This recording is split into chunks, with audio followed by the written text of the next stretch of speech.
Yes. Hello students, good morning. कैसे students?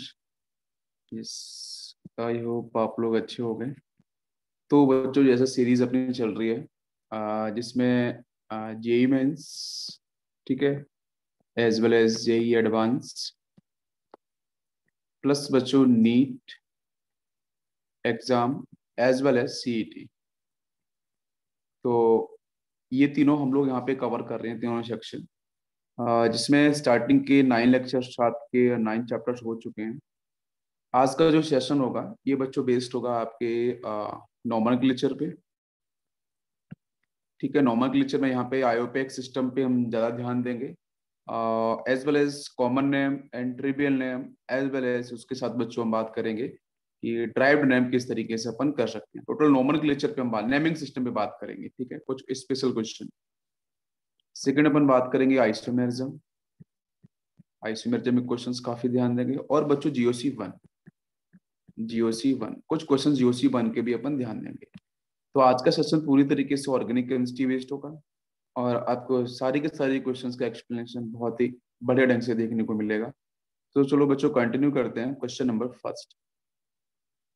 First question यहाँ पे दे रखा है बेटा, आयोपेक नेम ऑफ द कंपाउंड। एक कंपाउंड आपके सामने दे रखा है और पूछा गया है इसका आयोपेक नेम क्या होगा।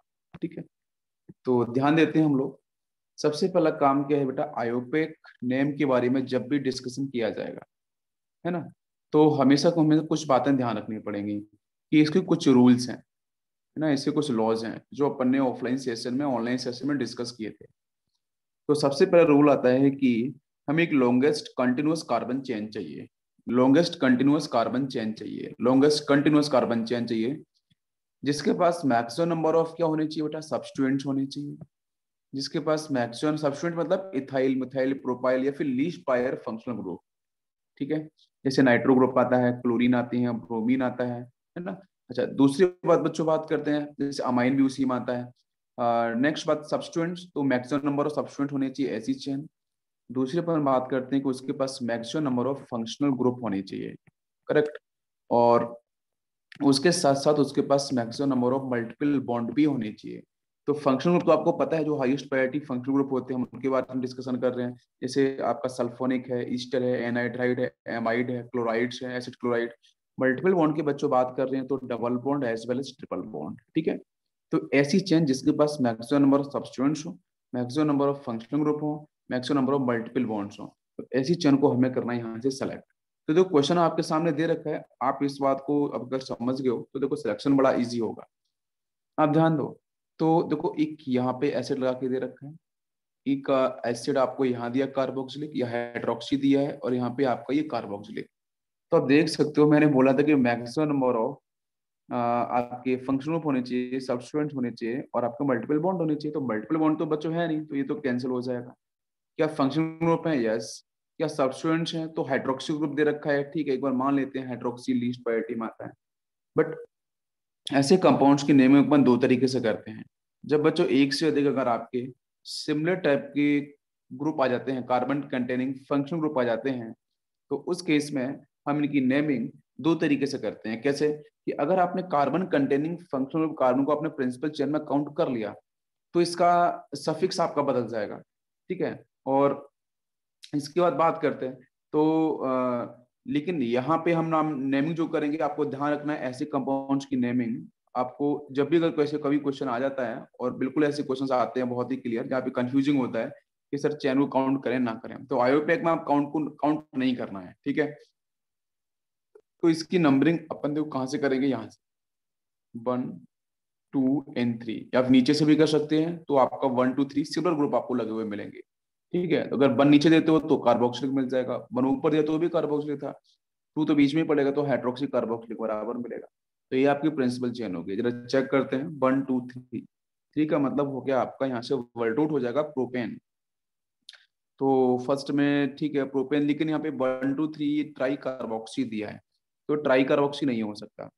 ठीक है, हाईएस्ट प्रायोरिटी फंक्शनल ग्रुप है, तो बच्चों वो जाएंगे आपके सफिक्स में, सेकंड डिग्री सफिक्स में। तो कार्बोक्सिलिक वाला सेक्शन आपको समझ में आना चाहिए। तो इसमें आपके 1 2 3 मतलब ट्राई कार्बोक्सिलिक आपको लास्ट में मिलना चाहिए, तो ट्राई कार्बोक्सिलिक आपको यहाँ मिल रहा है। ठीक है, तो ये तो आपका हो नहीं सकता है, पेंटेन वाला सेक्शन तो कैंसिल ही होगा। प्रोपेन आना चाहिए वर्ड रूट। तो कहाँ से अपन स्टार्ट करते हैं, सबसे पहले आपका वर्ड रूट आता है, फिर उसके बाद आपका 1 डिग्री सफिक्स आता है, नेक्स्ट आपका 2nd डिग्री सफिक्स आता है। तो वर्ड रूट क्या होता है, अभी मैंने जस्ट बताया, कार्बन कंटेनिंग चेन, ठीक है, जिसमें मेथ एथ प्रोप वगैरह अपन यूज करते हैं कार्बन के हिसाब से। 1 डिग्री सफिक्स क्या होता है आपका, जो मल्टीपल बॉन्ड है, नेचर ऑफ बॉन्ड को रिप्रेजेंट करता है, ठीक है, नेचर ऑफ बॉन्ड, ठीक है। सिंगल बॉन्ड होगा तो ए नहीं, डबल बॉन्ड ई नहीं, ट्रिपल बॉन्ड वाई नहीं, 2 बार डबल बॉन्ड आएगा तो उसके ई डाई इन बोलते हैं, है ना। और अगर आपका ट्रिपल बॉन्ड अगर वहां पे दिखाई देगा, एक बार डबल बॉन्ड ट्रिपल बॉन्ड आ गया तो ए डाई इन आइन बोलेंगे, ठीक है। बाकी आप देखो सेकेंडरी सफिक्स में तो हाईएस्ट प्रायोरिटी फंक्शनल ग्रुप आते हैं, हाईएस्ट प्रायोरिटी फंक्शनल ग्रुप, ठीक है। जो अपन सीक्वेंस पढ़ते हैं ना फंक्शनल ग्रुप सीक्वेंस का, उसको मैंने उसका न्यूमेरिक्स भी बताया था आपको, हर लेक्चर में देख सकते हो। तो इसके बाद बच्चों 1 डिग्री प्रीफिक्स, यहाँ पे आता है साइक्लोपार्ट, अगर रिंग के पास साइक्लिक ग्रुप प्रेजेंट है। और फिर आता है आपका 2nd degree prefix. 2nd degree prefix मतलब जो आपके लोअर प्रायर फंक्शनल ग्रुप है उनको अपन डालते हैं 2nd डिग्री में। समझ में आ गया, बिल्कुल क्लियर।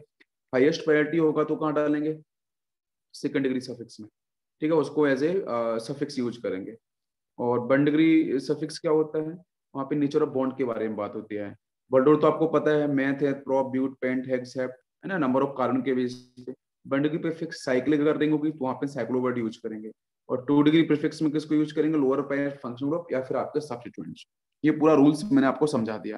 अब आप देख सकते हो यहाँ से इसका आंसर तो हो गया आपका, यहाँ से 2 पे लगाया हाइड्रोक्सी, अल्फाबेटिकली फॉलो करेंगे, 2 पे हाइड्रोक्सी, यस वो तो आपका प्रीफिक्स ही हो जाएगा, 2 पे हाइड्रोक्सी, 1 2 3, और आपका हो जाएगा ट्राई कार्बोक्सिलिक एसिड।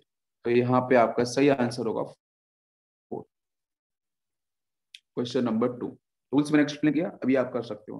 ध्यान दो, the IUPAC name of the compound, है ना, यहाँ पे आयोपिक नेम से पूछा गया, देखो बहुत ही सिंपल सा मॉलिक्यूल है, ठीक है। और जनरली ऐसे ही कंपाउंड्स आते हैं जो मैं आपको बता रहा हूँ, ठीक है। यस, तो यहाँ पे देखो आपको एन हाइड्राइड दे रखा है, आप बीच में देख रहे हो ना, तो यहाँ से इस तरीके से C double बॉन्डो, oxygen C double बॉन्डो, ठीक है। इधर आपको एल्काइल पार्ट मिल सकता है या फिर आपको हाइड्रोजन हो सकते हैं, ठीक है। सिमेट्रिकल और अनसिमेट्रिकल यहाँ पे आपके एन हाइड्राइड का फॉर्मेशन रहता है।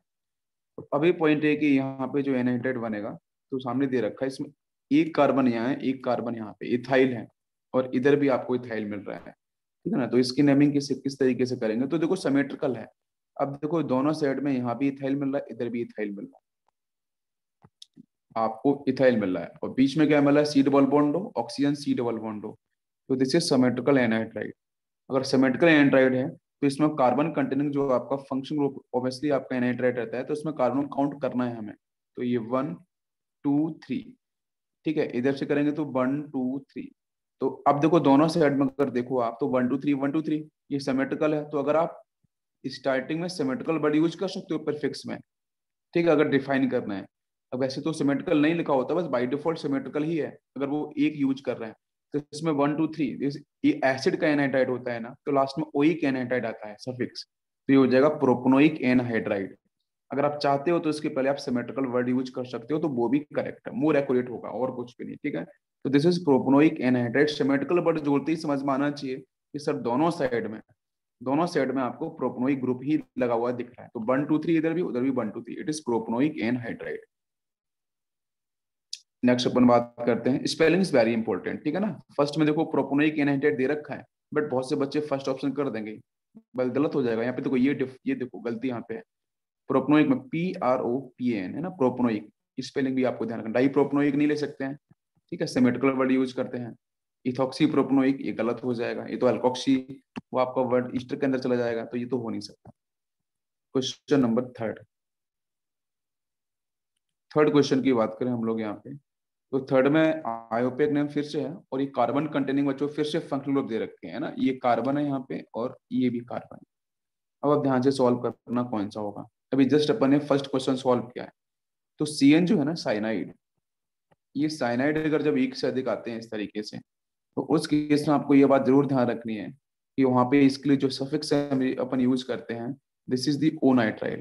क्या यूज करते हैं, ओ नाइट्राइल, ठीक है, ओ नाइट्राइल। तो इसका सफिक्स आपको नाइट्राइल ध्यान रखना है। तो देखो फर्स्ट में कार्बन की चेन हम चेक करते हैं, तो 1, आप नंबरिंग इधर से भी कर सकते हो, ठीक है। तो अब इसको मैंने अगर बोल दिया है ओ नाइट्राइल, तो इसका मतलब इसका जो कार्बन कंटेनिंग जो फंक्शनल ग्रुप कार्बन है वो काउंट नहीं होगा प्रिंसिपल चेन में। अगर कार्बोनाइट्राइल बोलते तो ये कार्बन का जो फंक्शनल ग्रुप कार्बन है वो काउंट किए जाते हैं। तो अगर मैंने ओ नाइट्राइल वर्ड यूज करूंगा तो ये इंपॉर्टेंट है। और डेफिनेटली आयोपेक के अंदर अपन ओ नाइट्राइल को यूज करते हैं, ठीक है, ओ नाइट्राइल आयोपेक में। तो देखो यहाँ पे कार्ब ओ नाइट्राइल है, ठीक है, कार्बोनाइट्राइल नहीं, कार्बोनाइट्राइल नहीं, ठीक है। नेक्स्ट क्या आपका यहाँ से ट्राई कार्बोनाइट्राइल, ठीक है। और चलो इसमें एक बार ना नंबरिंग देखते हैं तो आपको समझ में आएगा, है ना, बिकॉज सभी में कार्बोनाइट्राइल दिया तो कार्बोनाइट्राइल से ही सॉल्व किया गया है फिर ये, ठीक। तो वो कार्बन आपका यहाँ पे ना लिया गया है, ये कार्बन आपका यहाँ पे ऐड किया गया है ना, कार्ब ओ नाइट्राइल, तो कार्बन लिया गया है। तो देखते हैं चेन कितने की आपकी बनने वाली है। तो बीच में चेक करो 1 2 3 एंड 4, है ना, 1 2 3 4 ब्यूटेन आना चाहिए पहली चीज। तो हेक्सेन कैंसिल ब्यूटेन ब्यूटेन। बाकी अब चेक करो पोजीशन, तो 1 2 3 सबसे क्लोज देखो नंबरिंग में अगर बात करें। तो अगर मैं इसको 1 देता हूँ तो 2 यहाँ से CN मिल जाएगा, उधर से आपको 3 मिलेगा, 2 से जाना चाहिए। तो 2 पे आना चाहिए पोजीशन 1। आपका यहाँ से आ जाएगा 1 पे एक CN हो गया ये वाला ग्रुप, 2 पे एक CN हो गया और 4 पे हो गया। 1 2 4 CN आना चाहिए, 1 2 4 1 2 4। तो यहाँ भी नहीं है, यही भी नहीं है, यहाँ भी नहीं है, तो थर्ड ऑप्शन इज करेक्ट। तो ब्यूटेन 1 2 4 ट्राई कार्बोनाइट्राइल। नेक्स्ट लेते हैं क्वेश्चन नंबर 4, ठीक है, बहुत ही अच्छा क्वेश्चन है। यहाँ पे आपको बोला गया है द आयोपेक नेम ऑफ, ठीक है, आपको एमाइड दे रखा है, ठीक है। तो इसमें आप ध्यान रखो, ये तो एसिड अमाइड दे रखा है C डबल बॉन्डो NH2, ये जो ग्रुप लगा है ना वो है C double बॉन्डो and this is NH2 group, ठीक है। और ये आपको है एल्डिहाइड। तो अब प्रायोरिटी भी इंपॉर्टेंट रोल प्ले करेगी, ठीक है ना। तो अपन देखो नंबरिंग कैसे करेंगे। तो बच्चों को सीक्वेंस जो रहता है ना प्रायोरिटी ऑर्डर का फंक्शनल ग्रुप का, उसमें एसिड अमाइड पहले आता है, आपके एल्डिहाइड एल्डिहाइड काफी नीचे आता है। तो एसिड अमाइड, तो इसमें जो कार्बन कंटेनिंग जो फंक्शनल ग्रुप है उसका कार्बन काउंट करना है हमें, है ना। ये तो पहले जैसी सिचुएशन नहीं है। तो यहाँ पे देखो अलग अलग दोनों फंक्शनल ग्रुप दे रखे हैं। तो नंबरिंग बात करेंगे तो 1 ये हो जाएगा, 2 ये हो जाएगा, 3 4, जिसकी प्रायोरिटी ज्यादा अपन वहीं से स्टार्ट करेंगे, लास्ट तक मूव कर जाएंगे। बस समझ में आ गया, यस। अब ध्यान दो, तो अब इसमें अगर एल्डिहाइड को उसने प्रीफिक्स में डाला है तो हम उसी ढंग से फॉलो करेंगे। ये कार्बोमाइल तो नहीं हो सकता है, it is wrong, carbamoyl is wrong. यहाँ पे है 6 पे कीटो डाला है उसने, तो 6 पे कीटो तो पॉसिबल ही नहीं है ना। आप एल्डिहाइड के लिए हम कीटो वर्ड यूज करते नहीं, कीटोन के लिए यूज करते हैं, फॉर्माइल वर्ड इज बेटर। तो इस एल्डिहाइड के लिए प्रीफिक्स अगर बात करते हैं तो फॉर्माइल इज मोर एक्यूरेट। तो अब देखो 5 पे फॉर्माइल हो गया, यस, 2 पे मिथाइल है, फॉर्माइल में देखो F पहले है, मिथाइल में M अल्फाबेटिकली, ठीक है ना, इसलिए F पहले आया। फिर पेंट हो जाएगा, 5 कार्बन की चेन ST आपको दिख रही है, और 3 पे लगा ENE, तो ENE में से E निकल जाता है, और लास्ट में आ जाएगा आपका second degree suffix is the acid amide. तो एमाइड वर्ड अपन यूज करेंगे जो 1 पे लगा है। तो this is accurate. Question number 5, 5 में देखते हैं ध्यान से ऑप्शंस क्या दे रखे हैं। The IUPAC name of the compound. अब ये कंपाउंड तो अब बहुत ही साइक्लिक कंपाउंड दे रखा है, नंबरिंग बस ध्यान दो, नंबरिंग कहाँ से करी जाए। तो बच्चों देखो यहाँ पे ये देखो मिथाइल सब्स्टिट्यूएंट्स है, ये आपका यहाँ से इथाइल सब्स्टिट्यूएंट्स है, ये आपका मल्टीपल बॉन्ड दे रखा है। प्रायोरिटी की बात करें तो बच्चों क्या होता है, फंक्शनल ग्रुप सबसे पहले आता है, फिर मल्टीपल बॉन्ड्स आते हैं, और फिर आता है substituents. This is the order of priority in IUPAC. तो फंक्शनल ग्रुप तो है नहीं, छोड़ दो, मल्टीपल बॉन्ड है, यस सर, डबल बॉन्ड दिख रहा है, तो वहीं से अपन कुछ सिंपल से स्टार्ट करेंगे। तो नंबरिंग सब्स्टिट्यूएंट से नहीं, आपके यहाँ से फंक्शनल ग्रुप से स्टार्ट होगी। अब मान लो मैंने नंबरिंग, अब ये भी ध्यान रखो कि फंक्शनल ग्रुप के जो आपके मल्टीपल बॉन्ड के जो कार्बन है ना वो दोनों इंक्लूड होनी चाहिए नंबरिंग में। क्या ऐसा नहीं कि सर अपन नीचे से कर देंगे, बहुत से बच्चे यहाँ से कर देंगे सर ये 1 2, ये गलत हो जाएगा। आपको दोनों काउंट करने पड़ेंगे। देखो अब मैं अगर 1 2 ऐसे करता हूँ 3 4, तो 4 पे मिथाइल ऊपर से जाएगा, और अगर मैं ऐसे करता हूँ तो आप ध्यान देना 1 2 3, तो 3 पे आ गया ना थाइल, तो अपन इधर से मूव करेंगे 1 2 3, सब्स्टिट्यूएंट क्लोज आ गया 1 2 3 4 एंड 5। तो ये आपका हो जाएगा, तो 5 की चेन है तो पेंट आना चाहिए। तो पेंट देखो सभी में दे रखा है, पेंट पेंट पेंट। फिर 1 पे आना चाहिए ENE, तो 1 पे ENE दिखते ही ना कुछ पार्ट कैंसिल हो गया, 4 ENE नहीं, 3 ENE नहीं। तो फर्स्ट और सेकेंड में से एक होगा, मतलब कुछ कुछ सेक्शन को देखा करो जो रूल्स आपको समझ में आते हैं। बहुत सारे बच्चे ना इसको बनाते हैं अलग से फिर कंपेयर करते हैं, नहीं, आप स्टार्टिंग करो, जैसे आपने नंबरिंग कर दी, नंबरिंग से आपको आइडिया 50% बैठ जाएगा कि 50% हमारा कौन सा ऑप्शन सही है, कौन से गलत है। दो दो गलत हो गए, अब दो बचे हैं, देखो मैंने वैसे किया। अब चेक कर लो। अब यहाँ से देखो देखो रिंग दे रखी है, तो वन डिग्री प्रीफिक्स आएगा वर्ड रूट के पहले। साइक्लोवर्ड देखो यूज किया, मैंने एक्सप्लेन किया था आपको, बिल्कुल सही, साइक्लोवर्ड इज करेक्ट। फिर क्या आना चाहिए आपका, देखो 4 पे मिथाइल है, यस 4 पे मिथाइल आना चाहिए। 4 मिथाइल मतलब ये दे रखा है, तो automatic first cancel, second is right answer. Next question पे चलते हैं। क्वेश्चन नंबर 7, इसके पहले 6 आएगा। क्वेश्चन नंबर 6 को अपन ध्यान से देखते हैं बच्चों। क्वेश्चन नंबर 6 में है the IUPAC name of the given compound. आप नंबरिंग को बस ध्यान देखो, देखो ये देखो क्या है, फंक्शनल ग्रुप है। नो डाउट ये बच्चों लीस्ट प्रायोरिटी का है, बट फंक्शनल ग्रुप तो है ना। ये आपके यहाँ से मिथाइल है, एक मिथाइल आपका ये है। तो नंबरिंग जब हम करेंगे तो कहाँ से स्टार्ट करेंगे बोलो, फंक्शनल ग्रुप से। Yes it is 1। 2 कौन होगा, जहाँ सब्स्टिट्यूएंट्स क्लोज पड़ेंगे। ऊपर से जाना बच्चों डिफिकल्ट होगा, क्यों, 1 2 3 4 5 पे पड़ेंगे तो मिथाइल, नीचे से 1 2 3 पे ही पड़ जाएंगे, 2 3 4 5 6। क्लियर। अब आप ध्यान दे लो, आंसर हमारा समझ में आ जाएगा कि भाई 1 पे है, 1 पे आपका एल्कोहल आना चाहिए, ऑल आना चाहिए। ठीक है, तो ऑल देखो इसमें दे रखा है, बिल्कुल सही हो सकता है। ये तो गलत हो गया है ना, हाइड्रोक्सी नहीं। और क्योंकि सबसे हाईएस्ट प्रायोरिटी में ना अभी ओ एच ही होगा, क्योंकि एक ही दे रखा है ये। और यहाँ पे देखो तो ये हाइड्रोक्सी ये भी कैंसिल हो गया, तो बचे हमारे पास दो ऑप्शन। देखो 50% सॉल्व हो गया ना, तो फर्स्ट और थर्ड में से एक होगा। तो अब चेक करो, 1 2 3, 3 पे आपके दो मिथाइल है, 3,3 डाईमिथाइल कहाँ पे दे रखा है, थर्ड में। इसलिए फर्स्ट कैंसिल होगा, इसका सही आंसर होगा थर्ड। तो देखो विद इन सेकंड सॉल्व हो रहे हैं, ठीक है ना। नेक्स्ट है क्वेश्चन नंबर 7। और बहुत सारे बच्चे ना इसी में गलती करके आते हैं, तो इसलिए ना मैंने स्पेसिफिक कंपाउंड्स लेके आया हूँ जो आपको बिल्कुल सही ढंग से समझ में आएगा। Question number 7, the IUPAC name of this compound. तो नंबरिंग इज इंपॉर्टेंट।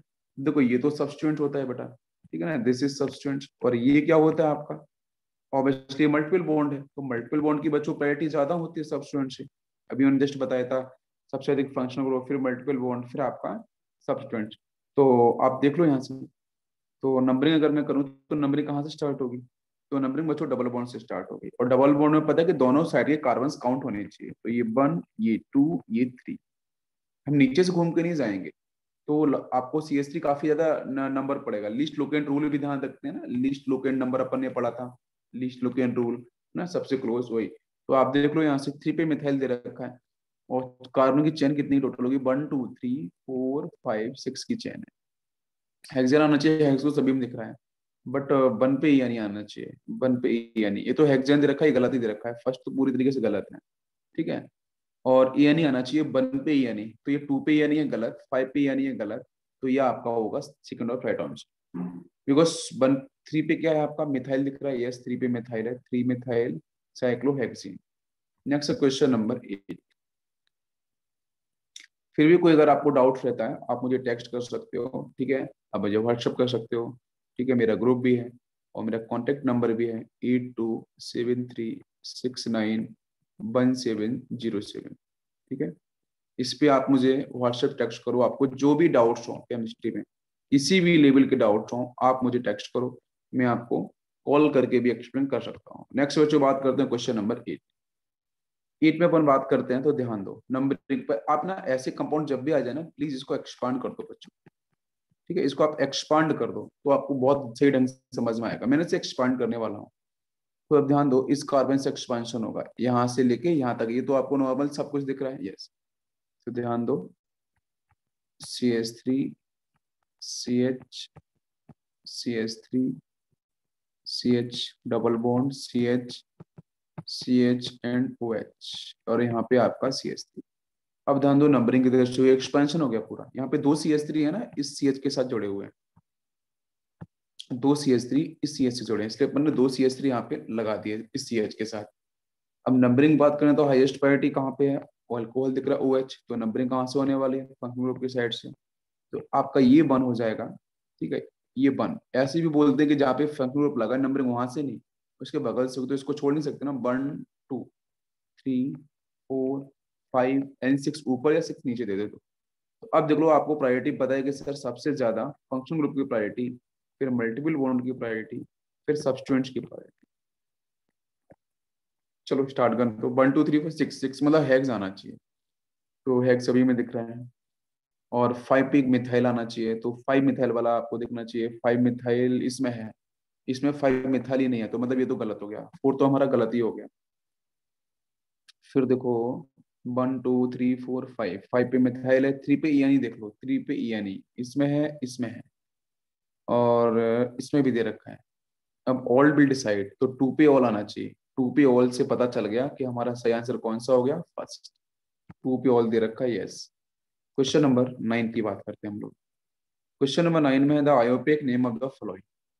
ठीक है, बहुत ही अच्छा कंपाउंड है, आप इसको ध्यान दो, अमाइन भी साथ में दे रखा है।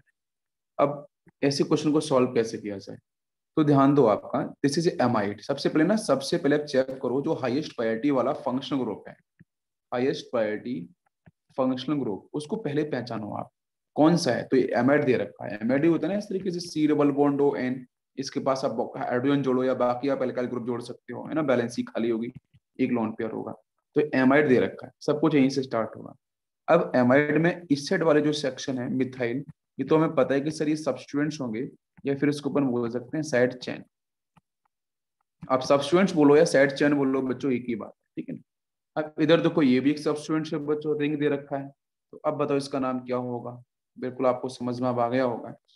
तो हम इसको बोलते हैं ना अमाइंस वाले सेक्शन में कि एन से अटैच है दो सी एच थ्री, तो एन कॉमा एन हम डाई मिथाइल बोले, N N N methyl, N methyl ऐसे बोल सकते हैं। तो N comma N dimethyl कहाँ पे दे रखा है, फर्स्ट में नहीं है, इसमें एक मिथाइल है, तो थर्ड में दे रखा है, लास्ट कैंसिल। तो N comma N dimethyl से मैंने आंसर निकाल दिया, जो बाकी में नहीं था। तो मैं वही कहता हूँ, आयोपेक में अगर सभी रूल्स पता नहीं है, आपको कुछ ही रूल्स पता है सही ढंग से क्लियर, तो आप उन्हीं से आंसर बैठा सकते हो। N comma N dimethyl, फिर साइक्लोप्रोपेन देखो इधर लगा हुआ है, यस, और बाकी आपका कार्बोक्सिमाइड, कार्बन काउंट किया गया है, yes it is carboxamide. Next है क्वेश्चन नंबर 10। 10 में है IUPAC name of the following compound, कौन सा होगा, बड़ा इजी सा है। देखो ये जो कंपाउंड आपको दे रखा है ना, इस कंपाउंड में, इस कंपाउंड का बच्चे कॉमन नेम बहुत पॉपुलर है, जिसको अपन बोलते हैं लेक्टेम। ठीक है, दिस इज कॉल्ड लेक्टेम, और लेक्टेम इज ए कॉमन नेम। ठीक है, लेक्टेम इसका कॉमन नेम इस कंपाउंड का। तो कॉमन नेम की प्रायोरिटी कम होती है किससे, आयोपेक नेम से, ये आपको पता है। नहीं तो अगर कॉमन नेम पूछता तो लेक्टेम is the right answer, fourth is the right answer, but common name उसने आयोपेक पूछा है। तो अब इसको अपन करेंगे यहाँ पे इसकी नंबरिंग, और उससे हम देखेंगे हाईएस्ट प्रायोरिटी के अकॉर्डिंग। तो सबसे पहले कौन, तो देखो ये दे रखा कोएमाइड है ना, C double bond O N H two, पहचानो आप ध्यान से, दिस इज एसिड अमाइड। बहुत से बच्चे उसको कीटोन पहचान लेंगे ऊपर, बहुत सारे बच्चे उसको अमाइन पहचान लेते हैं, तो यही गलती कर देते हैं, सर वो कीटोन है या अमाइन है, कैसे। आप कंप्लीट पहचानो, कीटोन अमाइन से भी अधिक प्रायोरिटी कौन, एसिड अमाइड। एसिड अमाइड क्या होता है, C double bond N, N के साथ ग्रुप, अभी ऊपर ने डिस्कशन किया है। तो एमाइड आपको दिख गया है, ये बात समझ में आ गई। चलो जल्दी से नंबरिंग बोलो कहाँ से होनी चाहिए। तो कार्बन कंटेनिंग फंक्शनल ग्रुप है, नंबरिंग 1 इसकी हो जाएगी। 2 कौन होगा, तो यस 2 ये हो गया N H, 3 C H three, 4 5 6। ये क्वेश्चन बहुत ही अच्छा है, आप इसे रिवीजन के लिए रख सकते हो, इसका आप स्क्रीनशॉट लेके रख सकते हो, रिवीजन के लिए बहुत ही अच्छा क्वेश्चन है। ठीक है, अब देखो नंबरिंग कर दी, अब अपन इसका नाम देख लेते हैं क्या होगा। तो देखो बच्चों 2 पे ना, ये NH पे आया ना, तो 2 पे NH मतलब अपन एजो वर्ड यूज करते हैं इसके लिए, क्या वर्ड यूज करते हैं, एजा। अब बहुत जगह एजो वर्ड भी यूज करते हैं, आप इसको एजा वर्ड यूज करते हैं, ठीक है ना। एजो में तो 2 नाइट्रोजन लग के साथ है, इसको एजा वर्ड, इस पे आप पहली बार देख रहे होगे। तो 2 पे एजा, 3 पे क्या आपका मिथाइल, फिर साइक्लो और हेक्सेनॉन, तो थर्ड ऑप्शन इसका। ठीक, बिल्कुल बात यहाँ से समझ में आ गई है। अब इसमें पता है क्या इसने कर दिया, अगर ये एमाइड को ले लेता तो हेक्सेनामाइड बोल देता, तो आपके ये दोनों ऑप्शन सही हो सकते थे। ठीक है, और फिर आपको बोलता कि 1 2 3, क्या 3 पे मिथाइल दे रखा है, आप बताओ मुझे, क्या 3 पे मिथाइल है, नहीं, सॉरी 3 पे मिथाइल तो है ही, तो 3 पे मिथाइल तो 6 वाला मिथाइल तो हो ही नहीं सकता, तो पहला कैंसिल। 3 पे मिथाइल यहाँ पे दे रखा था, 2 पे ऑक्सो। अब अलग नहीं कर सकते अपन, कैसे कि वो एसिड एमाइड है, उसमें इस सी डबल बॉन्ड को आपने हेक्सेनामाइड एमाइड भी बोल दिया, है ना, तो सी और C double bond NH count हो गया ना हेक्सेनामाइड में, तो फिर 2 पे ऑक्सो बोलने की क्या जरूरत है, तो इसलिए सेकंड भी गलत होगा। तो 2 पे एजा, 3 पे मिथाइल साइक्लोहेक्सेनॉन, उसने उसको कीटोन ट्रीट कर दिया, तो बस सबको एक्सप्लेन कर दिया। नेक्स्ट है क्वेश्चन नंबर 11। 11 में देखते हैं हम लोग ध्यान से कौन सा होगा, the IUPAC name of the following. Numbering करो बेटा जल्दी से, किधर से होनी चाहिए। ऑब्वियसली फंक्शनल ग्रुप के साइड से ये दे रखा है, बाकी तो है ही नहीं कुछ। तो 1 2 3 4 एंड 5, ये नंबरिंग होगी आपकी 1 2 3 4 5। बस आंसर देख लो। 1 पे होना चाहिए ऑल, 5 वाले ऑल कैंसिल, और बाकी ये तो पहले से ही कैंसिल दिख रहा है, कुछ हो ही नहीं सकता है इसका। 1 1 ऑल तो आपके फर्स्ट सेकेंड में से कोई एक होगा। अब इसमें बाकी चीज को चेक कर लो। तो 2 पे आना चाहिए बायानी, 2 पे बायानी बेटा यहाँ दे रखा है, 2 पे बायानी ऊपर वाला तो गलत दे रखा है। तो second is right answer, first is correct, इसका सही आंसर होगा आपका सेकंड। नेक्स्ट चलते हैं हम लोग क्वेश्चन नंबर 12 पे। Yes, question number 12। तो आयोपिक आपको समझ में आ गया। अब बच्चों हम नेक्स्ट सेक्शन स्टार्ट करने वाले हैं आइसोमर्स का। क्वेश्चन नंबर 12 में आइसोमर्स के बारे में पूछा गया। ठीक, तो 12 में आपसे आता है नंबर ऑफ स्टीरियो आइसोमर। ठीक है, वर्ड बच्चों यूज किया स्टीरियो आइसोमर।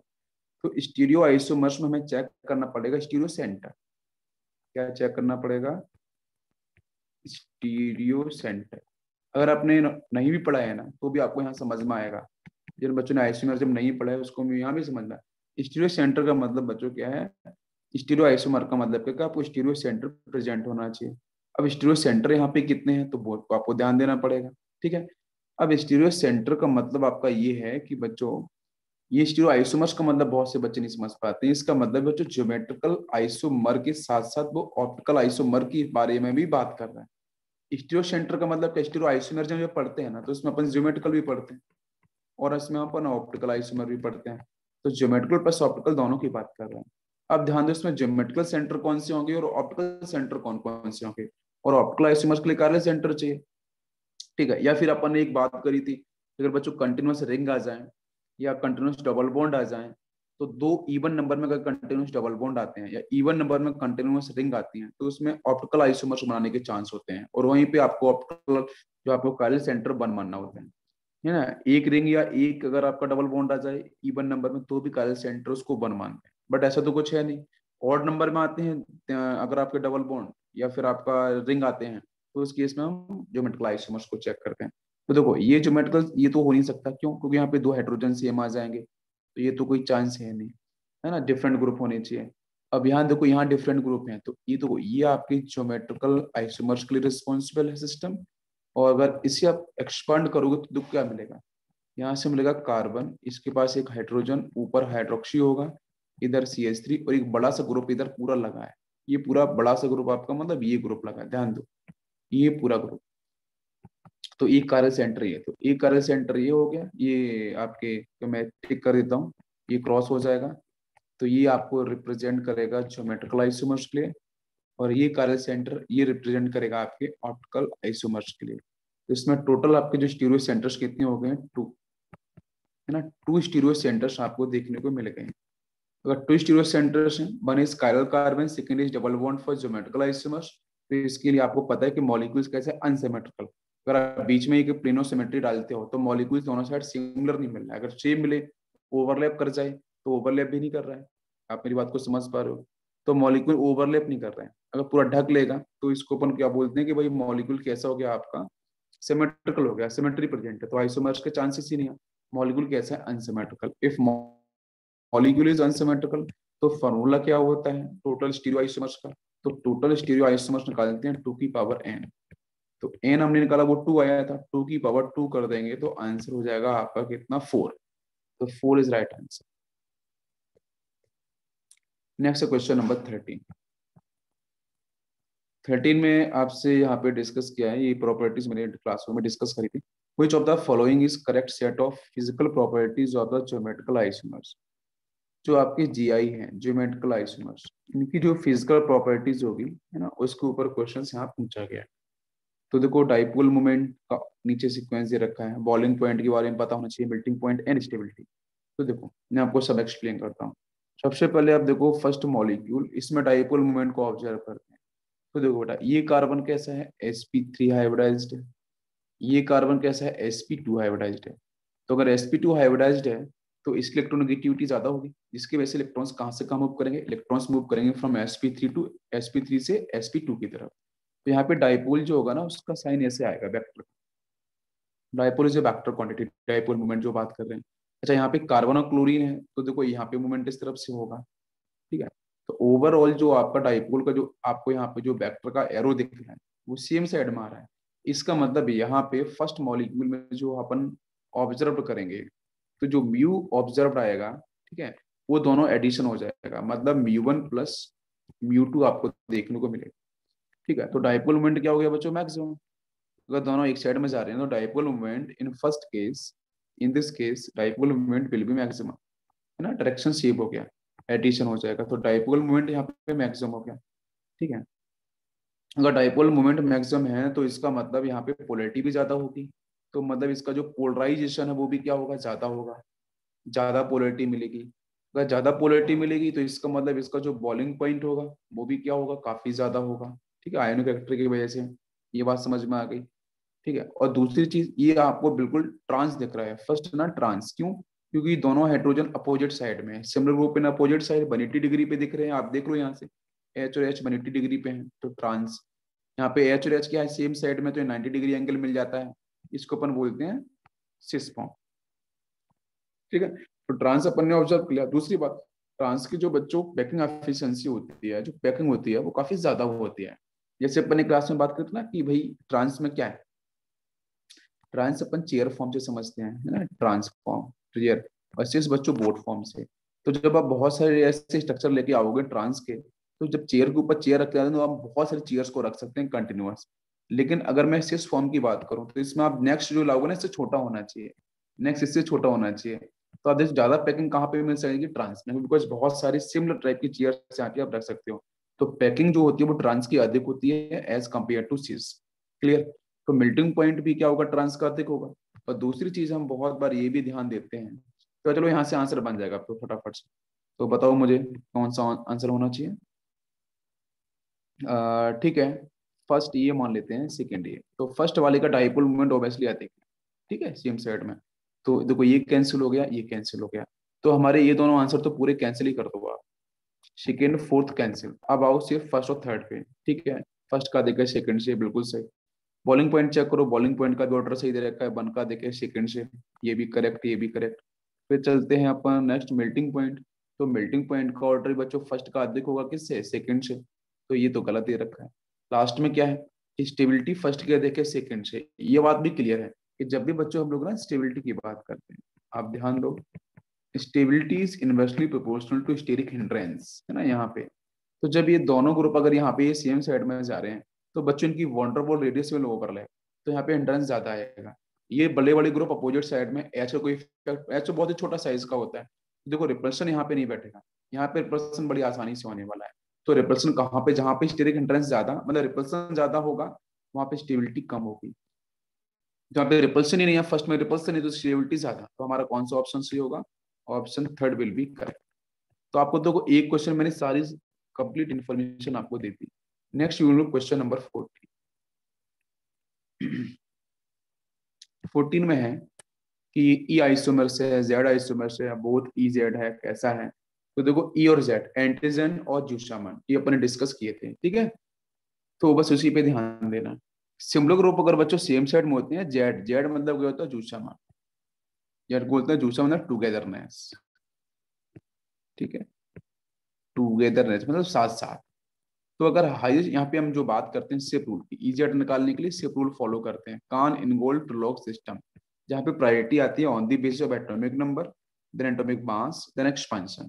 ठीक है, आइसोटॉप्स वगैरह जब आते हैं, तो बच्चों अब ध्यान दो यहाँ पे, तो कौन सा होगा, अगर हाईएस्ट प्रायोरिटी जो same side, then it is called Z.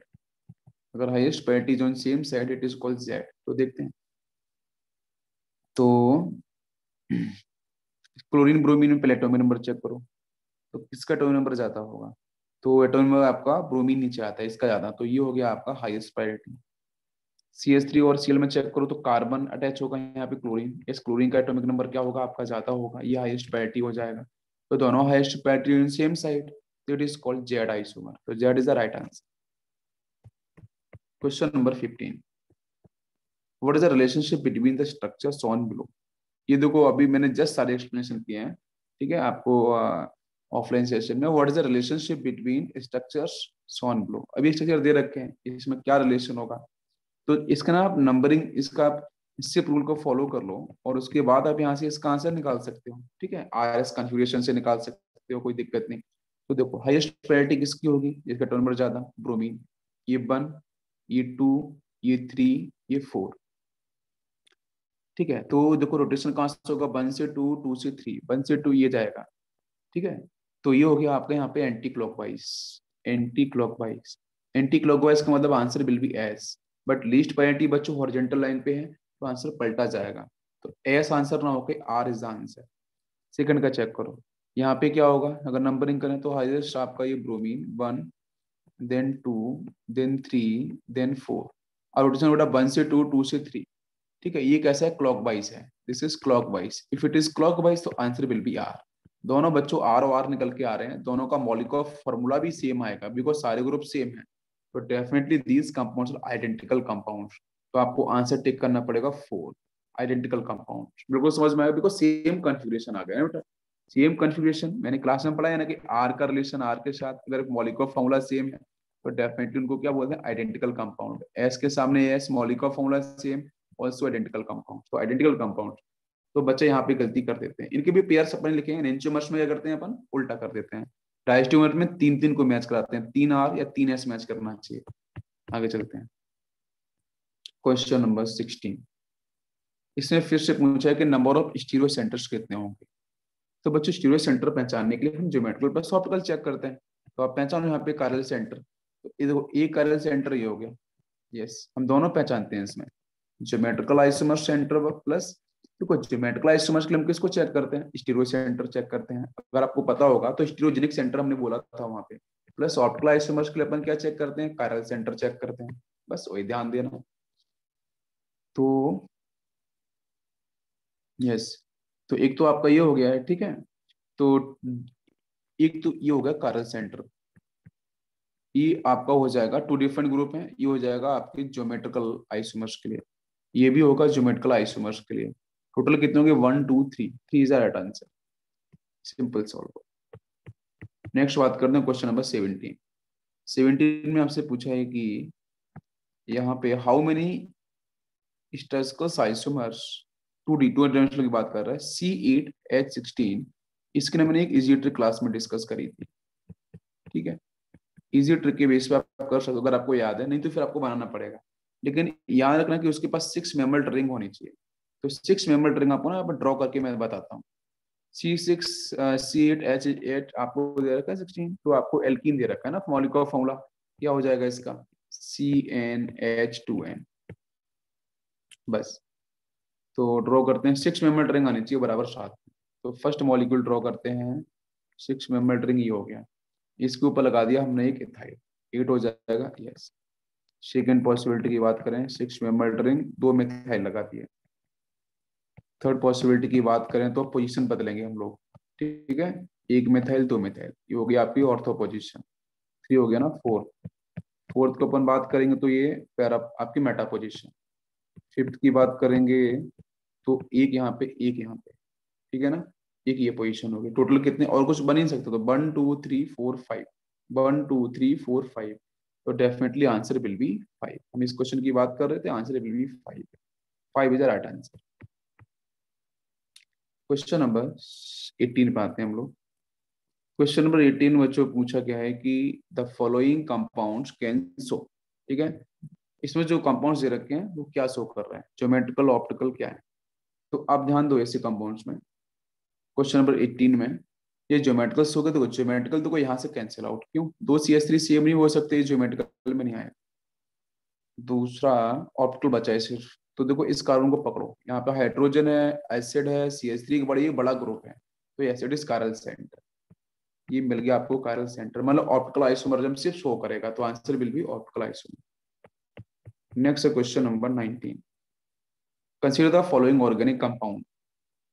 Organic compound दे रखा है, बोला है कि to make it a chiral compound the attack should be on. ठीक है, अटैक कहाँ पे आपका होना चाहिए। क्वेश्चन को देखो फिर से रीड करते हैं। Consider the following organic compound, ये ऑर्गेनिक कंपाउंड दे रखा है। फिर वो कह रहा है to make it a chiral compound the attack should be on carbon. अगर मैं इस गिवन स्ट्रक्चर से मैं अगर यहाँ पे कायरल मॉलिक्यूल से कायरल सेंटर जनरेट करूँ, तो उस कायरल सेंटर अगर जनरेट होगा तो ऐसे मॉलिक्यूल्स को अपन बोलते हैं कायरल कंपाउंड। ठीक है, कायरल कंपाउंड बोलते हैं, कायरल सेंटर बोलते हैं। ठीक, अब ये पॉइंट है कि कौन सा कार्बन होगा। तो नंबरिंग आपको दे रखी है 1 3 4 5 7, तो 1 पे तो कोई चांसेस ही नहीं है। ठीक है, कुछ 19 की बात कर रहे हैं, तो 1 पे नहीं हो सकता, 3 CH3 आ रहे हैं, कैंसिल कर दो। 7 पे 3 CH3 ये भी कैंसिल, तो एक ये कैंसिल, एक ये कैंसिल, 3 और 4 बचा है। 4 पे अगर मैं करता हूँ तो क्या सिमेट्री आ रही है, चेक करो। इधर तो क्या मिल गया आपको, प्रोपाइल और प्रोपाइल, है सिमेट्री आ गई बेटा। तो ये फोर्थ वाला भी नहीं होगा, तो answer will B third, because third पे अगर कार्बन सेंटर बनाते हैं तो डेफिनेटली यहाँ से आपको क्या होगा, ये मॉलिक्यूल्स में आपको डिफरेंट ग्रुप लगे हुए मिलेंगे, तो यहाँ से आपका आंसर बनेगा। तो second is right answer, symmetric logic और कुछ भी। which of the following will have meso isomers, तो मीजो आइसोमर्स आपका कौन सा होगा। तो मीजो कंपाउंड्स की हम जब भी बात करते हैं तो बच्चों ये कैसे होते हैं, ऑप्टिकली इनएक्टिव कंपाउंड्स होते हैं, बिकॉज ऑफ इंटरनल कंपनसेशन हमने डिस्कशन किया है। ठीक है, नीचे का आर तो ऊपर का है इस तरीके से, तो ध्यान देते हैं इसमें ना अपन सिमेट्री को पहचानेंगे। तो पहला कंपाउंड क्या है, बनाते हैं इसको, ध्यान देते हैं बेटा। तो ब्यूटेन है ना, ऐसे बना लो इस तरीके से, 1 2 3 4 4 कार्बन हो गए, 2 3 2 3 पे गया डाइक्लोरो, मतलब एक क्लोरीन एक क्लोरीन, यहाँ पे हाइड्रोजन हाइड्रोजन, ऊपर CH3 नीचे CH3। मुझे तो फर्स्ट में समझ में आ रहा, अब ध्यान दो, ये सिमेट्री मिल रही है, यस। अगर मैं इस मॉलिक्यूल्स को बच्चों यहाँ से बीचों बीच से अगर कट कर दूं, जिसको अपन बोलते हैं प्लेनो सिमेट्री, अगर मैं प्लेनो सिमेट्री डालता हूँ और बिल्कुल मीजो कंपाउंड्स में आपको सिमेट्री मिलती है, या तो प्लेनो सिमेट्री, सेंट्रो सिमेट्री, या फिर दोनों मिलती है। ठीक है, तो यहाँ प्लेनो सिमेट्री आ गई, मतलब ये CL को ओवरलैप कर जाएगा, ढक लेगा, ये H इसको ढक लेगा, मतलब ऊपर वाला अगर R होगा तो नीचे वाला 100% S होगा, ये बात समझ लो, और ये CH3 उसको कवर करेगा। तो ये मतलब इस तरीके से मॉलिक्यूल में सिमेट्री आने की वजह से और सिमिलर ग्रुप भी आ रहे हैं, तो डेट्स वाई इंटरनल कंपनसेशन होगा। तो पहला मॉलिक्यूल से आपको दिख रहा है, ये ऑप्शन इज करेक्ट। बाकी भी आप चेक करोगे तो ये नहीं मिलेगा, आप चेक करके देख लेना, यहाँ पे नहीं मिलेगा। क्वेश्चन नंबर 21 पे आते हैं हम लोग, द कैरेलिटी ऑफ कंपाउंड। अब ये मॉलिक्यूल्स दे रखा है, आर है कि एस है, क्या है, जिसके ऊपर बात करते हैं। ठीक है, तो देखो इस कंपाउंड में ना, ये आपको जो दे रखा है ये 3D फॉर्म है, ये 3D फॉर्म है। इस 3D फॉर्म को आप पहले 2D फॉर्म में कन्वर्ट कर लो। मैं आपको सिंपल तरीका बताता हूँ, आप 3D फॉर्म में भी सॉल्व कर सकते हो, मैं बताऊंगा अभी। 2D फॉर्म में कन्वर्ट करो, तो इसको कन्वर्ट करके आप अपना आईज लेके आते हैं, आँख को अपन यहाँ लगाएं। तो देखो ये एच कहाँ पे मिल रहा है आपको, एच मिला है इसका राइट साइड में और Cl मिल रहा है लेफ्ट साइड में। तो ना इसका फिशर प्रोजेक्शन बना लो, राइट साइड में कौन है, हाइड्रोजन, Cl आपको यहाँ पे है, ऊपर कौन दिख रहा है, ब्रोमीन, नीचे CH3, तो ब्रोमीन यहाँ लगा लो, CH3, कितना सिंपल सा लॉजिक। अब यहाँ पे आप प्रायोरिटी लगा लो, हाईएस्ट प्रायोरिटी किसकी, ब्रोमीन की, है ना। देन एटॉमिक नंबर के बेस से बात कर रहे हैं हम लोग, ब्रोमीन का याद होगा 1 2, देन 3 कार्बन का, देन 4th है। तो 1 से 2, 2 से 3 रोटेशन यूं होगा, और ये रोटेशन आपको मिल गया एंटी क्लॉकवाइज। ठीक है, it is anti clockwise rotation. ठीक है, तो अब देखो यहाँ से आपको ये मिल गया बच्चों anticlockwise. If it is anticlockwise तो definitely answer will be S, but least priority कहाँ पे, हॉरिजॉन्टल लाइन पे है, तो आंसर पलटा जाएगा, तो एस ना होके आंसर विल बी आर। आप आर को टिक कर दो, खत्म, R is right answer. Next बात करते हैं क्वेश्चन नंबर 22 में बात करते हैं correct relationship among the following pairs of the given compound. ठीक है, तो इनका रिलेशन आपस में क्या है, क्या ये चेन आइसोमर्स हैं, क्या पोजीशन आइसोमर्स हैं, क्या मेटामर्स हैं, क्या फिर फंक्शनल आइसोमर्स हैं, क्या होंगे। क्वेश्चन नंबर 22, तो आप ध्यान दो यहाँ पे, जब मैं बता दूं बेटा कुछ देखो ये ऑक्सीजन है, ऑक्सीजन यहाँ पे है, ठीक है, ये भी ऑक्सीजन है, ये पूरा क्या है सेक्शन अगर बात करते हैं तो ये ईस्टर आ जाएगा बच्चों, है ना, और ये भी क्या आ जाएगा, ईस्टर, यहाँ भी ईस्टर है, ये भी ईस्टर है। तो इसमें क्या दिख रहा है, अगर बाइवेलेंट ग्रुप अगर आ जाते हैं तो बाइवेलेंट ग्रुप आपके पॉपुलर होते हैं मेटामर्स के लिए, bivalent group always popular for metamers, polyvalent group upon use करते हैं। तो क्या डिफरेंट ग्रुप लगे हैं उसको पहचानना जरूरी है। तो यस देखो यहाँ पे देखो इसमें कोई चेंज नहीं है, अब ध्यान दो दोनों मॉलिक्यूल्स में यहाँ से लेके यहाँ तक कोई चेंज नहीं है, सब कुछ सेम है, बट यहाँ बदला गया है। तो यहाँ पे ऑक्सीजन के साइड इतना बड़ा ग्रुप है और यहाँ ऑक्सीजन के साइड सिर्फ आपको इथाइल मिल रहा है। और यहाँ पे देखो आपको इथाइल इधर इतना ये बड़ा करो, तो क्या है कि अगर अगर देखो मैं बोलता हूँ पॉलीवेलेंट फंक्शनल ग्रुप के साइड में अगर डिफरेंट ग्रुप अगर आपको मिल जाते हैं, अगर यहाँ पे R1 R2 था, अगर सेकंड में बात करें तो अगर यहाँ पे अगर चेंज होके कुछ नया R3 R4 आ जाए, ये दोनों सेम ना हो और बीच में पॉलीवेलेंट फंक्शनल ग्रुप लगा हो, तो ऐसे मॉलिक्यूल्स बच्चों आते हैं मेटामर्स। तो आंसर विल बी थर्ड। बहुत अच्छा क्वेश्चन था, answer will B third. Next बात करते हैं क्वेश्चन नंबर 23। 23 में हो चौदह फॉलोइंग कैन शो ट्यूटोमेरिज्म। ट्यूटोमेरिज्म कौन सा मॉलिक्यूल शो? तो ट्यूटोमेरिज्म के लिए क्या चाहिए? Alpha hydrogen. ट्यूटोमर्स वहीं देखने को मिलेगा जहां पे आपको देखने को मिले अल्फा हाइड्रोजन। तो अल्फा हाइड्रोजन होना बहुत जरूरी है। तो फर्स्ट वाले में तो मुझे लगता है कोई चांस है कि यहाँ पे देखो जहाँ पे ये फंक्शनल ग्रुप लगा है इसके बगल में जो कार्बन है वो sp3 भी होना चाहिए। sp3 होने के साथ साथ एटलीस्ट बने अल्फा हाइड्रोजन, ये कंडीशन ध्यान रखो। sp3 होने के साथ साथ बने अल्फा हाइड्रोजन। अगर sp3 नहीं भी है तो अगर डबल बॉन्ड आ भी गया है तो हम नेक्स्ट पे चले जाते हैं। ठीक है, जैसे मान लो ऐसा आ गया, अभी आपको मैं बता दूं यहाँ पे, जैसे मान लो डबल बॉन्ड यहाँ आ गया, इधर ये आ गया इस तरीके से, तो क्या इसमें ट्यूटू इमर्जन मिलेगा? बिल्कुल मिलेगा। कैसे कि देखो इस फंक्शनल ग्रुप के बगल में, इस कार्बन के बगल में ये अल्फा होगा, तो यहाँ तो sp3 है नहीं, ये भी अल्फा sp3। बट इसके बाद देखो तो सिंगल डबल, तो हम चले जाते हैं 1 2 यहाँ पे इस पोजीशन पे, तो इस पे है ना अल्फा, यस। तो फिर ये ट्यूटू इमर्जन शो करेगा। कोई जब यहाँ से हाइड्रोजन निकलेगा, कोई बेस आया, उस बेस ने H को बाहर निकाला, H प्लस की फेस में वाटर बनाया उसने मिलके, या नेगेटिव आएगा, वो नेगेटिव सिंगल डबल रेजोनेंस कर जाएगा। रेजोनेंस करने की फिर स्टेबिलिटी शो करेगा, तो टू इमर्जन फिर कंप्लीट होगा। तो ये माइनस यहाँ पहुंचेगा, डबल बॉन्ड एक नया जनरेट यहाँ पे होगा और यहाँ पे होगा, यस। तो कीटोसिनोल बन जाएगा फिर आपका, ठीक है ना। तो पहले में तो कोई चांस नहीं, कैंसिल कर दो। 23 की बात कर रहे हैं अपन। सेकंड की बात करते हैं। तो इसमें देखो sp3 नहीं है, इधर बेंजीन है पूरा, नहीं इधर तो कोई चांसेस नहीं है, सेकंड भी कैंसिल। sp3 अल्फा चेक करो, sp3 अल्फा। थर्ड में हो सकता है क्या? थर्ड में अगर चेक करें तो डबल बॉन्ड वहां पे है, और इसके बगल में देखो ये sp2 होगा, ये भी sp2 होगा, ये भी sp2 और ये भी sp2। लोग कौन सा शो करेगा? मतलब इसमें चेक करते हैं, फोर्थ में चेक करते हैं। तो यार ये थर्ड भी कैंसिल है, फोर्थ में क्या है? देखो यहाँ चेक करो, ये sp3 आ गया, यहाँ पे एक हाइड्रोजन और एक हाइड्रोजन यहाँ पे, यस ये शो करेगा। तो इसमें देखो बगल में sp3 कार्बन भी है, अल्फा कार्बन मस्ट भी sp3, और उसके पास अल्फा हाइड्रोजन होना बहुत जरूरी है, एटलीस्ट वन, वो भी मिल गया। तो fourth is right option. 24, the two structure first and second represent. तो ये आपको जो प्रोजेक्शन बच्चों दे रखे हैं, अपन ने कल क्लास में डिस्कस किया है, इनको अपन बोलते हैं न्यूमैन प्रोजेक्शन। ठीक है, न्यूमैन प्रोजेक्शन अपन ने डिस्कस किया था। जो फ्रंट वाला दिख रहा है ना, ये सामने वाला, ये आपके फ्रंट कार्बन है ना, और पीछे वाले जो निकल रहे हैं यहाँ से इस तरीके से, इनको अपन बोलते हैं रियर, वो बैक साइड में है। तो बस ध्यान दो क्या कन्फॉर्मर आइसोमर है, ट्यूटोमर्स है, क्या है। तो देखो अब देखो ऐसे मॉलिक्यूल्स को ना ड्रॉ करके देख लो, सिंपल इनका रिप्रेजेंटेशन क्या होगा।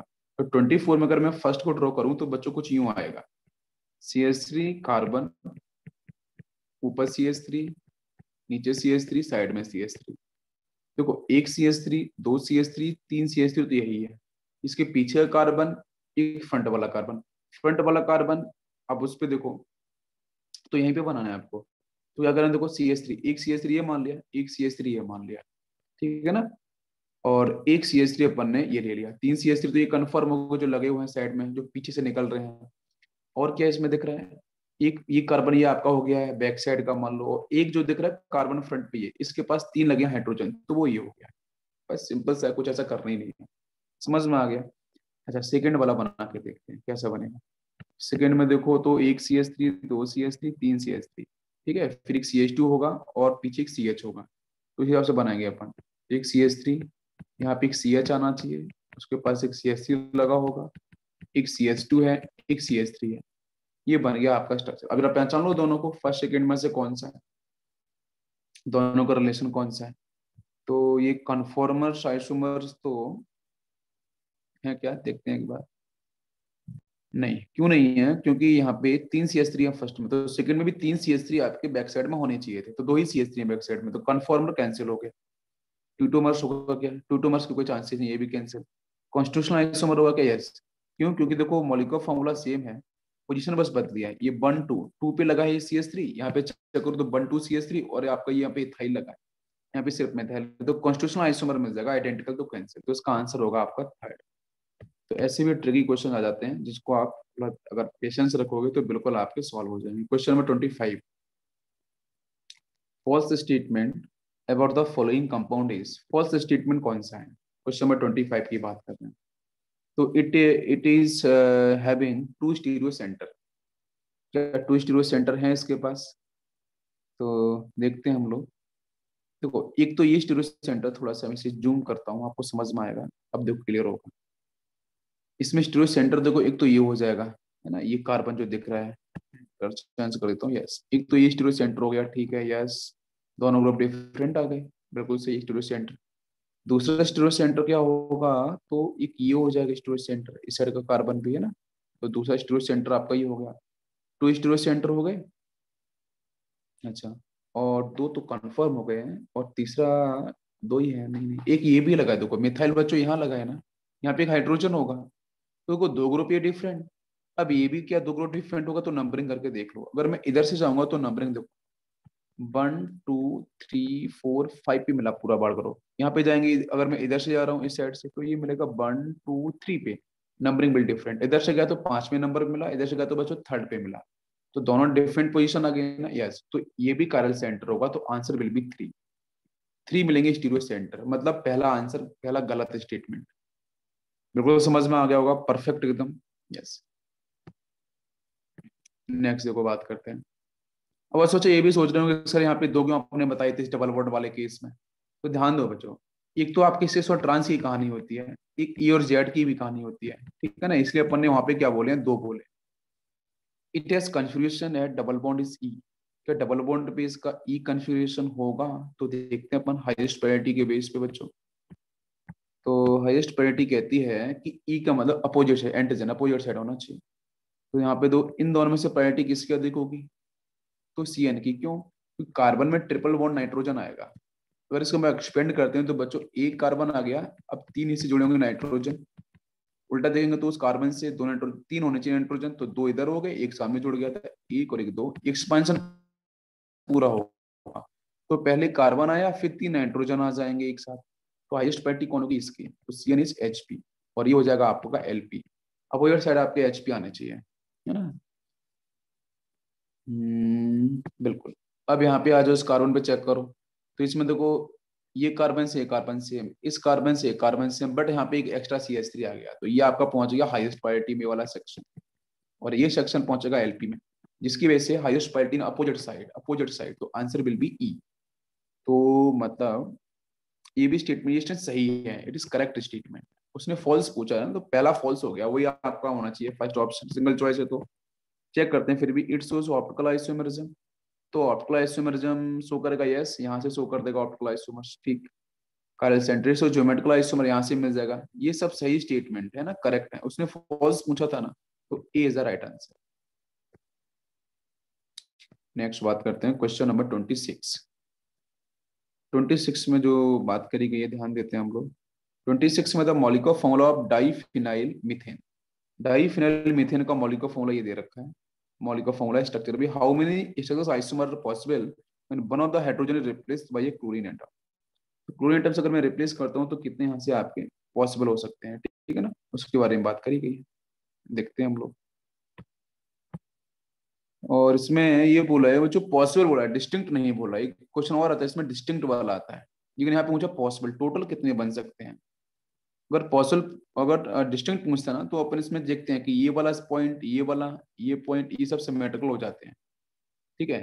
ये चाहो तो कहीं एक जगह लगाओ तो सेम होगा हाइड्रोजन, यहाँ पे लगाओ, इधर लगाओ, यहाँ लगाओ, तो एक सेम हो जाएगा। या फिर यहाँ लगाओ तो वो सेम होगा, और यहाँ पे लगा सकते हैं, तो टोटल आपके यहाँ से चार बन जाते हैं फिर डिस्टिंक्ट। बट पॉसिबल पूछे हैं तो आपके देखो कितने बनने वाले हैं।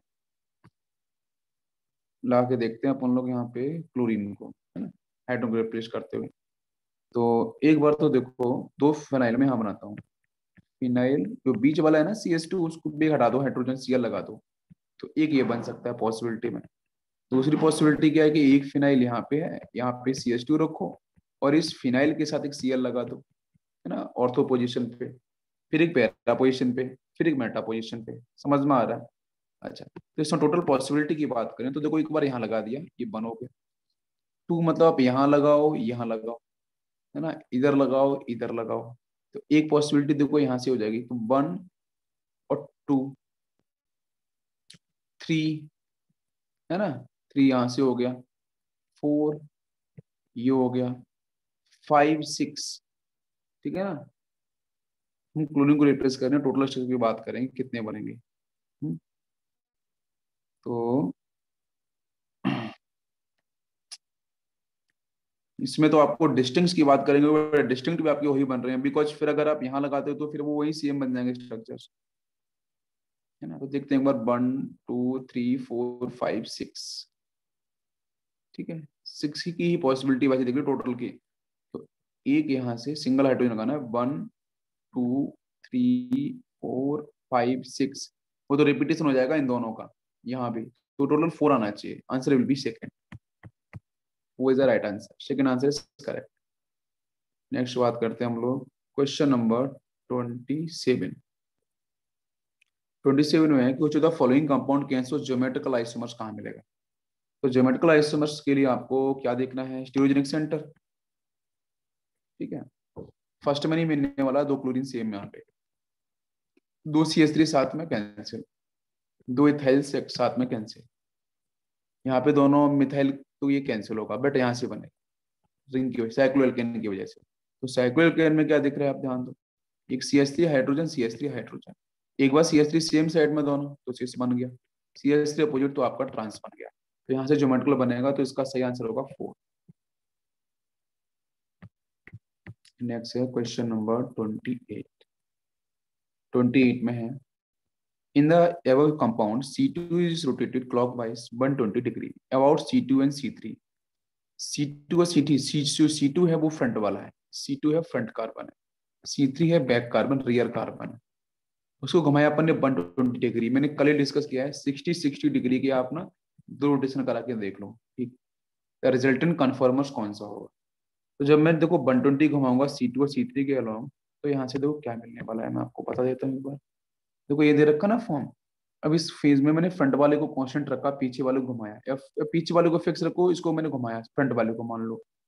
तो अगर मैं इसको 60 घुमाऊंगा, तो ये मॉलिक्यूल्स कुछ यूं आ जाएगा, आप ध्यान देना, हाइड्रोजन बैक साइड का, ये CH3, इसके जस्ट बगल में पहुंच जाएगा बच्चों जो CH3, इसको बोलेंगे पार्शियल, इसको बोलेंगे पार्शियल एक्लिस्ट फॉर्म, और हाइड्रोजन एंड हाइड्रोजन इसको पार्शियली एक्लिस्ट फॉर्म, ठीक है। ये 60 डिग्री रोटेशन के बाद फिर 60 कराएंगे, तो फिर ये CH3 देखो यहाँ बनाता हूँ मैं, ये कुछ यहाँ पहुंच जाएगा, वो तो हाइड्रोजन, हाइड्रोजन अपनी सेम पोजीशन पे है, सॉरी नीचे बचो था CH3, ओके। और जो फ्रंट वाला अपन घुमा रहे थे, तो फिर आपका पहुंचेगा CH3 कहाँ पहुंच गया, इस पॉइंट पे, और इधर पहुंचेगा हाइड्रोजन। ये फॉर्म क्या मिल रही है, ये फॉर्म को मिल रही है गॉची फॉर्म, दिस इज गॉची फॉर्म, तो इसका सही आंसर आना चाहिए थर्ड। पास्ट एक्लिप्स तो मिला था अभी 60 पे, तो ये तो हो नहीं सकता है, एक्लिप्स नहीं, स्टैगर्ड में कोई एंटी होती है नहीं, वो नहीं है, तो इसका थर्ड ऑप्शन इज करेक्ट। समझ में आया रीजन, क्या रीजन दिया मैंने। Next question number 29, how many possible ring isomers of pent one in.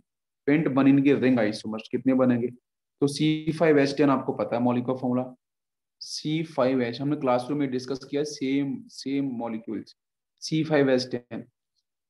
तो रिंग बनाओ बेटा, 5 की रिंग बना लो पहले, सर ये बन गई।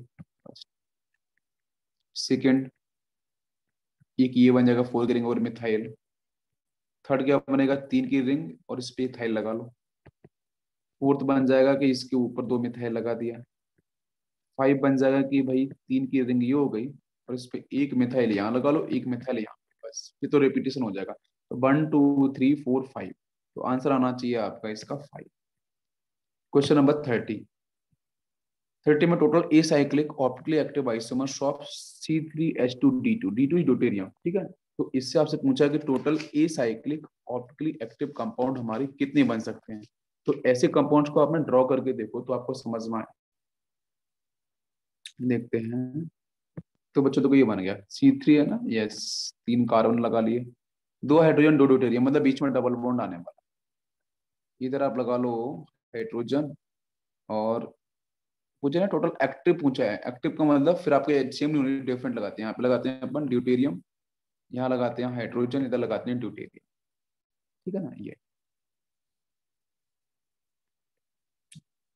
तो इसमें कुछ है total, how many total possible ring isomers of, sorry, how many optically active isomers of C3H2T2। तो इसमें देखो इवन नंबर में तो पहले ही पहचानो आप, इसमें क्या आ गया, इवन नंबर में आपका डबल बॉन्ड आ गया है। इवन नंबर में आने का मतलब ये ऑप्टिकल आइसोमर्स को शो करेगा, ये बात भी कन्फर्म है। तो बस कैसे शो कर सकता है, ये ऐसे कर सकता है कि अगर ये H और ये D, अगर एक बार ये डैश पे आ जाए, एक बार मान लो H को मैंने डैश पे ले लिया, D को मैंने बेस पे ले दिया, ठीक है, तो है नया मॉलिक्यूल्स में बनाऊं, एक बार H डैश पे लूं, इसको बेस पे लूं, तो फिर वहां से मिल जाएगा एनेंटियोमर, क्या मिल जाएगा, एनेंटियोमर बन जाएगा। एनेंटियोमर्स बनेगा तो इसका मतलब आपका 30 का सही ऑप्शन आना चाहिए आपका 2। 2 का मतलब है कि 2 कंपाउंड बने, है ना, डैश और बेस वाला लगा के देखेंगे तो आपका third option is correct. Next lecture में बच्चों हम बात करेंगे क्वेश्चन नंबर 31 से 45, next 15 questions. Thank you, thanks for watching.